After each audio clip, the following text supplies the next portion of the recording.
Hello दोस्तों। मैं आपको इंग्लिश की स्ट्रेटजी बताने जा रहा हूँ। वो इसको ध्यान से देखिए। पीछे नॉइस आ रही होगी सो उसको इग्नोर करना। तो देखो, इंग्लिश बहुत ही इम्पोर्टेंट सब्जेक्ट है। इसकी वजह से बहुत लोगों का एग्ज़ाम क्लियर नहीं होता, प्री भी क्वालिफाई नहीं होता बैंक एग्ज़ाम में। तो आप ये गलती मत करना। मैं स्टार्टिंग में जब अपनी प्रिपरेशन के टाइम पे क्वांट और रीजनिंग को ज़्यादा टाइम देता था, इंग्लिश को कम देता था, इसलिए मेरा स्टार्टिंग में मेरे प्री क्लियर नहीं होते थे। बाद में मैंने फिर उसके बाद इस पे इंग्लिश पे फोकस किया तो तब जाके मेरे एसबीआई क्लर्क क्लियर हुआ था। उसके बाद से फिर सारा एग्ज़ाम क्लियर हुआ। तो आप स्टार्टिंग से ही इंग्लिश की प्रिपरेशन जारी कर रखिएगा। तो इसमें सबसे पहले आपको करना है reading habit. Reading habit develop करना है आपको। रीडिंग करना है और आपको सबसे अच्छी चीज़ है रीडिंग की के लिए कि यूट्यूब से यूट्यूब पे जो एडिटोरियल की क्लास होती है वो देखना है। तो आपको या तो आप निमिषा मैम की देख सकते हो या तो आप किसी और एजुकेटर की देख सकते हो।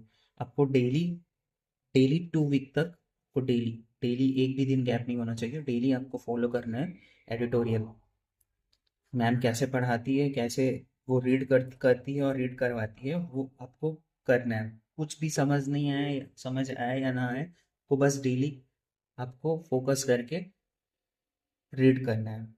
और साथ में एक आप वोकैब की नोटबुक बनाना। वो नोटबुक स्टार्टिंग से ही बनाना, फर्स्ट डे से, और वो कंटिन्यू 1 मंथ तक बनाना आप। उसमें क्या करना, उसमें डेली जो मैम की वोकैब स्टार्टिंग में 20 मिनट या 25 मिनट मैम वोकैब कराती है, उसमें फ्रेजल वर्ब, वन वर्ड सब कराती है, वो आपको नोटबुक पे नोट करना है। डेली डेली करना है 1 मंथ तक। अगर आप ये डेली करोगे तो आपकी वोकैब बहुत अच्छी हो जाएगी। जो फ्रिक्वेंट यूज़ होते हैं वर्ड वर्ड जिस जो द हिंदू में आते हैं, इंडियन एक्सप्रेस में आते हैं, वो आपको उसका मीनिंग आपको याद होने लग जाएगा। ठीक है। तो आपको डेली के नोटबुक में लिखने हैं। ये आपको सिर्फ वोकैब आपको डेली करने हैं। वोकैब 30 दिन तक आप करना, डेली डेली नोटबुक लिखना, और नोटबुक पे लिखना डेली वोकैब, और उसको डेली डेट डाल के अपना लिखते जाना। उसको डेली करना और 2 वीक तक कंटिन्यू आपको रीडिंग करना। उसके बाद से आप खुद से रीड करना, खुद से 2 एडिटोरियल रीड करना। या द हिंदू के कर सकते हो या तो इंडियन एक्सप्रेस के कर सकते हो। ठीक है।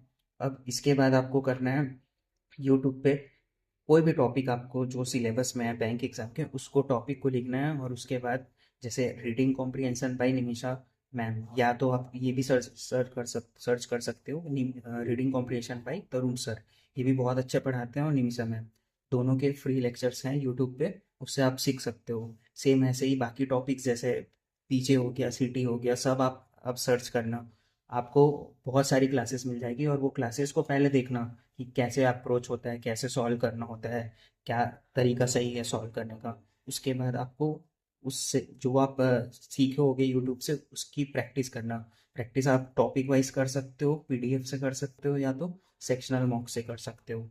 ठीक है। तो आपको सिर्फ इतना ही करना है प्रैक्टिस के लिए।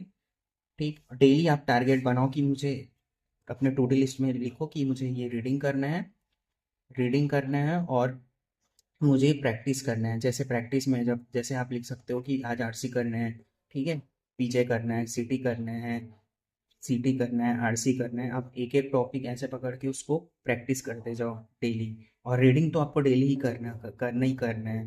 तो बस इतना ही करो, और आपका स्टार्टिंग में आपको इम्प्रूवमेंट नहीं मिलेगा रीडिंग से। रीडिंग क्योंकि ये बहुत मतलब लॉन्ग टाइम में आपको इसका रिजल्ट मिलेगा, बट मिलेगा ज़रूर।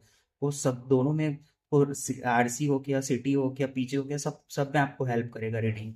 तो रीडिंग तो बहुत ज़रूरी है। और प्रैक्टिस के लिए आप क्वेश्चन प्रैक्टिस करना डेली, डेली के डेली, तो आपकी बहुत अच्छी हो जाएगी इंग्लिश।